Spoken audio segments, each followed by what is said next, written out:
दोस्तों, आज हम ग्रुप डी के प्रीवियस ईयर प्रश्नों को देखने वाले हैं। आइए हम देखते हैं आज विज्ञान के प्रश्नों को।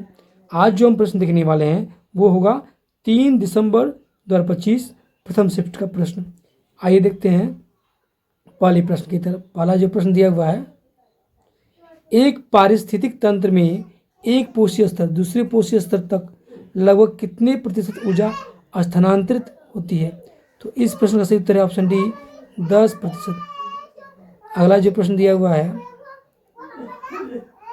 जब लेड नाइट्रेट और पोटेशियम आयोडाइड के घोल को मिलाया जाता है ना, तो अभिक्रिया में से निम्नलिखित में किसका निर्माण होता है? तो इस प्रश्न का सही उत्तर है ऑप्शन बी, लेड आयोडाइड एवं एक पीला अवक्षेप बनता है। लेड आयोडाइड का एक पीला अवक्षेप बनता है, इसके साथ बनता है पोटेशियम नाइट्रेट बनता है। अगला जो प्रश्न दिया हुआ है, पादपों में धनात्मक गुरुत्वानुवर्तन संचलन के लिए डैश उत्तरदायी है? तो इस प्रश्न का सही उत्तर है ऑप्शन डी, गुरुत्व। अगला जो प्रश्न दिया हुआ है, रदरफोर्ड के किस प्रयोग से परमाणु नाभिक की खोज हुई? तो इस प्रश्न का सही उत्तर है ऑप्शन बी, अल्फा कण प्रकीर्णन की वजह से। अगला जो प्रश्न है, निम्नलिखित में कौन सा युग्म 2 के रूप में संयोजकता संख्या दर्शाने वाला सही उदाहरण है? तो इस प्रश्न का सही उत्तर है ऑप्शन डी, सल्फेट और सल्फाइट।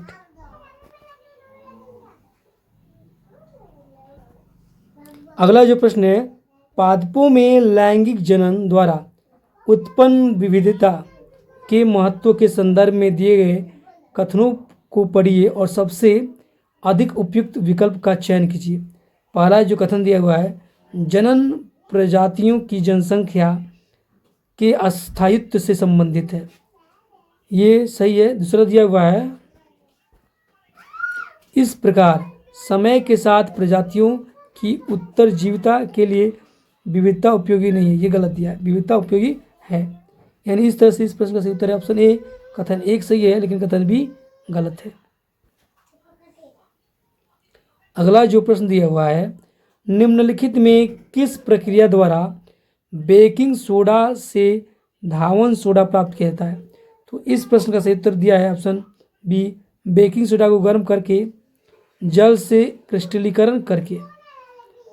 अगला जो प्रश्न दिया हुआ है, एक ध्वनि तरंग की आवृत्ति जो दिया है 4 किलो हर्ट्ज दिया हुआ है और तरंग दैर्घ्य जो दिया हुआ है वो दिया है 15 सेंटीमीटर।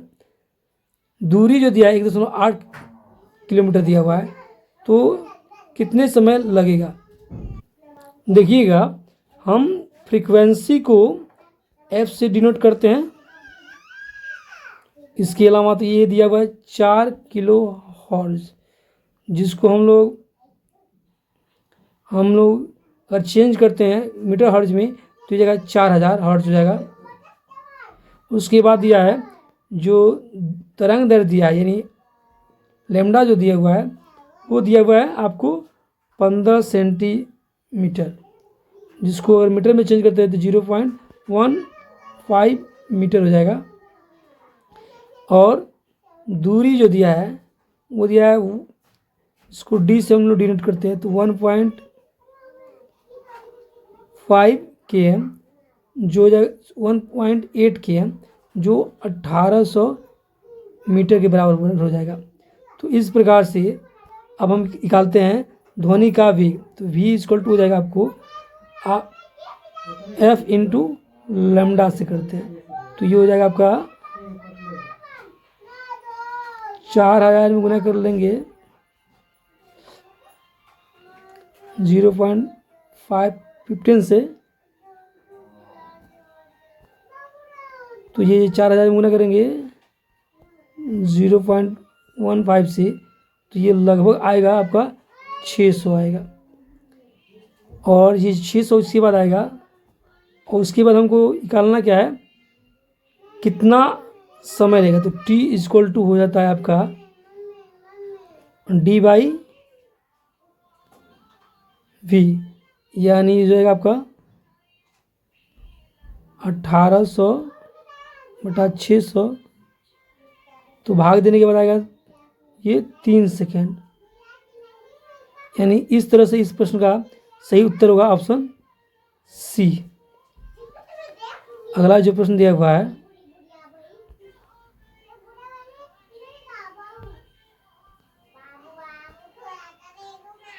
निम्नलिखित में कौन सा विकल्प थॉमसन के परमाणु मॉडल का सर्वोत्तम रूप से वर्णन करता है? तो इस प्रश्न का सही उत्तर दिया है ऑप्शन ए, परमाणु धनात्मक आवेश का एक गोला होता है जिसमें इलेक्ट्रॉन तरबूज के बीजों की भांति अंतर्निहित होता है। यानी इस प्रश्न का उत्तर ऑप्शन ए सही होगा। अगला जो प्रश्न दिया हुआ है, किसी वस्तु की स्थितिज ऊर्जा पर निर्भर करती है। किसी वस्तु की जो स्थितिज ऊर्जा होती है वो किस बात पर निर्भर करती है? तो इसकी स्थिति या विन्यास पे, यानी वो कितना ऊंचाई पे है इस पर निर्भर करती है। अगला जो प्रश्न है, अधिकांश कार्बन यौगिकों में सामान्यतः किस प्रकार का आबंधन पाया जाता है? तो इस प्रश्न का सही उत्तर है ऑप्शन बी, सहसंयोजन आबंधन। इसे देख लीजिएगा, ये कार्बन के साथ मीथेन का है, यहाँ से यहाँ से यहाँ से यहाँ से ये आपको हाइड्रोजन जुड़े होते हैं। तो देखिएगा यहाँ पे इसका अष्टक कैसे पूरा होगा। तो मान लीजिए सबके पास ये क्या होता है, एक एक इलेक्ट्रॉन होता है और कार्बन के पास 4 होता है, तो ये चारों मिल के 8 बना लेता है और हाइड्रोजन को 2 ही चाहिए, तो एक ये क्या करता है इसके साथ बना लेता है। तो इस प्रकार से इस प्रश्न का सही उत्तर है सहसंयोजन आबंधन द्वारा। अगला जो प्रश्न दिया हुआ है, एक समान वृत्तीय गति में वेग की दिशा क्या होती है? तो इस प्रश्न का सही उत्तर है ऑप्शन सी, वृत्त की स्पर्श रेखा के अनुदिश।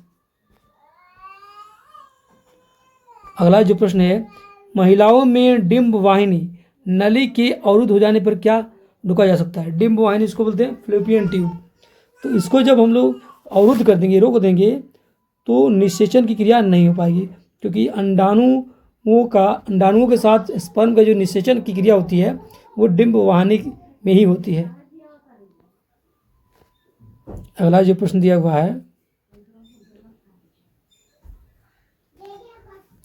विकासशील मानव भ्रूण द्वारा उत्पन्न अपशिष्ट का निपटान निम्नलिखित में से किस अंग की सहायता से किया जाता है? तो इस प्रश्न का सही उत्तर है ऑप्शन सी, प्लेसेंटा के द्वारा। अगला जो प्रश्न दिया हुआ है, जीवद्रवी जो झिल्ली होता है यानी प्लाज्मा मेम्ब्रेन के अतिरिक्त निम्नलिखित में कौन सा बाहरी आवरण पादप कोशिका में मौजूद होता है यानी पाया जाता है? तो इस प्रश्न का सही उत्तर है ऑप्शन बी, कोशिका भित्ति। हम जानते हैं जो कोशिका भित्ति जो होता है वो आपको पारगम्य होता है, जबकि प्लाज्मा मेम्ब्रेन यानी जीवद्रवी झिल्ली जो होती है वो आपका अर्ध पारगम्य होती है। अगला जो प्रश्न दिया है, एक कोशिका विभाजित होकर 2 समान संतति कोशिका बनाती है, जिनमें से प्रत्येक में गुणसूत्र की संख्या जनन कोशिका के समान होती है। इसे किस प्रकार का कोशिका विभाजन कहते हैं? इसको बोलते हैं समसूत्री विभाजन। ये कोशिकाओं में 2 तरह का विभाजन होता है, एक होता है समसूत्री विभाजन और एक होता है अर्धसूत्री विभाजन। अर्धसूत्री विभाजन जो होता है वो जनन कोशिकाओं में होता है। वहाँ पे क्या होता है कि जो जनन कोशिका होती है, नर और मादा की जो जनन कोशिका होती है वो आधी आधी टूट के और वो एक साथ एक कोशिका का निर्माण करती है। इसमें क्या होता है कि गुणसूत्र आधा आधा दोनों से मिलता है। 23 गुणसूत्र आपको मिलेंगे नर से मानव के लिए तथा 23 ही गुणसूत्र मादा से मिलता है, और दोनों मिलके 23 जोड़ा गुणसूत्र मिला के एक कोशिका का निर्माण करते हैं। अगला जो प्रश्न दिया हुआ है, वह प्रक्रिया क्या कहलाती है जिसमें श्वेत प्रकाश विभिन्न रंगों में विभक्त हो जाता है? तो इस प्रश्न का सही उत्तर है ऑप्शन डी, विक्षेपण। अगला जो प्रश्न है, 220 वोल्ट पर चलने वाला एक विद्युत इस्त्री अपने अधिकतम तापन पर 840 वाट की दर से ऊर्जा की खपत करता है, तो इस्त्री में प्रयुक्त कुंडली की प्रतिरोध कितना होगा? सबसे पहले यहाँ पे दिया गया है आपको वोल्ट दिया है, विभवांतर दिया हुआ है, और आपको शक्ति दिया हुआ है, पी दिया हुआ है। तो हमको निकालना है आई। तो आई इक्वल टू होता है पी बाई वी। तो इसको लिख सकते हैं 840/220। ये आपको भाग देने पे लगभग आएगा 3.8 के समथिंग में आएगा। अब आगे क्या करेंगे, फिर से हमको ये आर निकालना है। तो आर इक्वल टू होता है वी बाई आई। तो वी दिया है 220 और ये दिया है 3.8। तो इसको जो भाग देंगे ना तो सब लगभग 57.6 ओम के समथिंग आएगा। यानी इस तरह से इस प्रश्न का सही उत्तर ऑप्शन सी होगा, 57.6 ओम। अगला जो प्रश्न दिया हुआ है, निम्नलिखित में कौन सा कथन वायुमंडलीय अपवर्तन के लिए जिम्मेवार है? इस प्रश्न का सही उत्तर है ऑप्शन सी, वायु घनत्व में परिवर्तन के कारण प्रकाश का बंकन। अगला जो प्रश्न है, यूकैरियोटिक कोशिकाओं में चिकनी अंतर्द्रव्यी जालिका मुख्य रूप से डैश के लिए होती है। तो इस प्रश्न का सही उत्तर दिया है ऑप्शन डी, लिपिड संश्लेषण और विषहरण के लिए। देखिएगा, आपको यूकैरियोटिक कोशिकाओं में दो तरह के अंतर्द्रव्यी जालिका होती है, एक चिकनी होती है और एक होती है रुक्ष होती है, यानी उसको रफ एंडोप्लाज्मिक रेटिकुलम और एक होता है स्मूथ एंडोप्लाज्मिक रेटिकुलम। तो रफ एंडोप्लाज्मिक रेटिकुलम में आपको राइबोसोम होता है, वहाँ से उसका प्रोटीन का संश्लेषण होता है।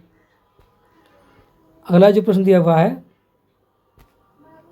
2 केजी द्रव्यमान का एक पिंड 10 मीटर पर सेकेंड के वेग से गतिमान है, तो 5 सेकेंड के लिए 4 न्यूटन का बल प्रयुक्त किया जाता है, तो अंतिम वेग ज्ञात कीजिए। दिया हुआ है आपको m दिया हुआ है 2 केजी, आपको जो v दिया हुआ है u दिया है आपको 10 मीटर पर सेकेंड दिया हुआ है, उसके बाद t दिया हुआ है 5 सेकेंड और f दे रखा है आपका 4 न्यूटन दिया हुआ है। तो हम निकालते हैं, सबसे पहले हम क्या करेंगे, त्वरण निकालेंगे, यानी स्केलेशन। ये होता है F/m होता है, यानी F कितना आता है आपका 4 है और m कितना है 2, तो त्वरण आ गया आपका 2 आ गया। इसके बाद क्या है, हम निकालेंगे v, तो अंतिम वेग v इक्वल टू होता है u प्लस at। तो इसको क्या करेंगे, तो v, तो u कितना दिया हुआ है आपको 10 प्लस a कितना दिया है 2 और टाइम कितना दिया है 5। तो जोड़ने पे क्या आएगा 10 प्लस 10, तो ये हो जाएगा आपका 20, यानी 20 मीटर पर सेकेंड अंतिम वेग यही हो जाएगा। अगला जो प्रश्न दिया हुआ है, जब कोई अम्ल धातु कार्बोनेट के साथ अभिक्रिया करता है तो सामान्यतः कौन सी गैस उत्पन्न होती है? तो इस प्रश्न का सही उत्तर दिया है option B, carbon dioxide gas. अगला जो प्रश्न दिया हुआ है,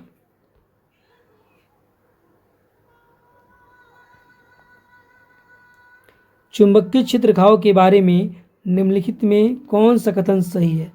तो इस प्रश्न का सही उत्तर दिया ऑप्शन ए, वे चुंबक के अंदर और बाहर बंद लूप बनाती हैं। अगला जो प्रश्न दिया हुआ है, अयस्क से अवशेषांश यानी गैंग को हटाने के लिए उपयोग की जाने वाली प्रक्रिया उसके रासायनिक या भौतिक गुणों के आधार पर कार्य करती है। इसे अयस्कों का डैश कहा जाता है, तो समृद्धिकरण कहा जाता है, एनरिचमेंट। यानी क्या होता है,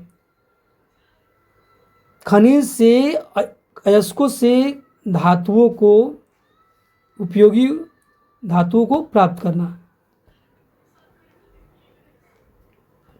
अगला जो प्रश्न है, यदि पृथ्वी की सतह पर मापे जाने पर किसी वस्तु का भार 60 न्यूटन है, 60 न्यूटन है, तो चंद्रमा की सतह पर मापे जाने पर उसका लगभग भार कितना होगा। देखिएगा, हम जानते हैं भार जो होता है ना, भार बदलता रहता है जबकि द्रव्यमान नहीं बदलता है। तो पृथ्वी पर भार दिया है 60 न्यूटन, तो चंद्रमा पर हम जानते हैं पृथ्वी के भार का क्या होता है 1/6 हो जाता है, तो ये हो जाएगा आपका 10 न्यूटन। जबकि अगर मान लीजिएगा 60 किलोग्राम की कोई वस्तु है पृथ्वी पे, तो चंद्रमा पे जाने पे 60 किलोग्राम की रहेगी, यानी उसमें कोई परिवर्तन नहीं होगा। तो इस प्रकार से इस प्रश्न का सही उत्तर है ऑप्शन सी, 10 न्यूटन।